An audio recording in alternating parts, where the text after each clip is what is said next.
السلام عليكم. اولا الله يرحم الشابين المغربيين اللي توفاو، الله يشافي الشاب اللي في السبيطار، الله يطلق سراح الشاب اللي باقي محتجز عند السلطات الجزائريه. انا اللي ما فهمتش هو ملي كتبت تدوينه كندوي فيها على المسؤوليه ديال فرنسا، انا عارف راسي اش كنكتب، انا ما كنتكلمش عن فراغ. اولا الواحد الا كيحمل الجنسيه ديال شي بلاد، هذيك البلاد كتحرك على ودو سالينا، تكون عنده جنسيه مزدوجه، يكون عنده اصل من بلاد واحد اخر، من المغرب ولا من هنغاريا ولا من اي قنت، هذاك الصمت مريب، وهذاك الصمت كيبين بانه هذيك الدوله ما عطياش قيمه للفرنسيين من اصول مغاربيه. سدات مادام بعد هذه النقطه هذه نحيدوها، وخاص يكون هناك تحرك من طرف السلطات الفرنسيه، لان المشكل اساسا وقع في مياه اقليميه جزائريه، لان هذوك الوليدات دخلوا بالخطا، ردة الفعل كانت وحشيه وهمجيه، ولكن هذوك الوليدات دخلوا بالخطا وما عندهم جواز فرنسي. دوك المشكل الاساسي كاين ما بين فرنسا والجزائر. الان نتكلموا على الاصول المغربيه، الناس كيتحاملوا بزاف على المغرب، كيعايروا البلاد وما كيخليو ما يقولوا حنا رخاص عند الدوله.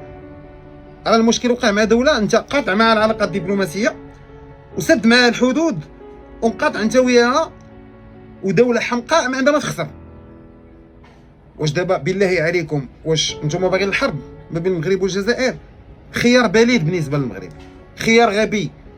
حنا عندنا ما نربحوا لنا لقدام، عندنا استثمارات اجنبيه مباشره، عندنا الفوسفات اللي واقف عليه العالم كامل، عندنا الجبل ديال التروبيك، عندنا 100,000 حاجه، الطاقات المتجدده، 100,000 حاجه باغيين نخدموا عليها في هذه البلاد، وحنا يلاه كنسلكوا راسنا ونخرج من عنق الزجاجه.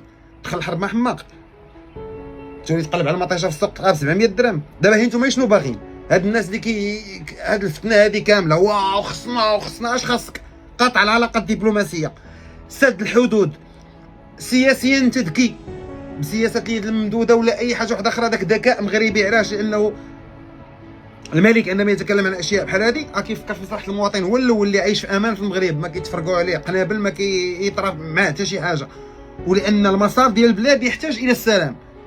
يكون مناكفات، يكون برود سياسي، يكون تنافس استراتيجي، تكون حرب بارده، كاع ما عندنا حتى شي اشكال.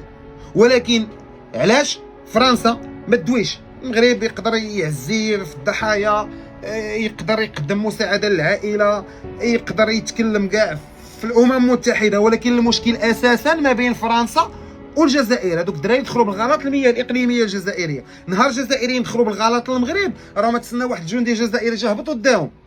ولكن انت كتعامل مع بنادم ما عندوش العقل، وبركه من التحامل على البلاد. الله يرحم اللي ماتوا وما لقاوهاش فرصه اننا ندوزو. ما لقيتش انا عارف مغاربه ولا ناس واحد اخرين اللي كيكسبوا داكشي. واللي بغى يفهم يفهم، اللي حافظ وما فاهمش هذيك هضره واحده اخرى. والسلام عليكم.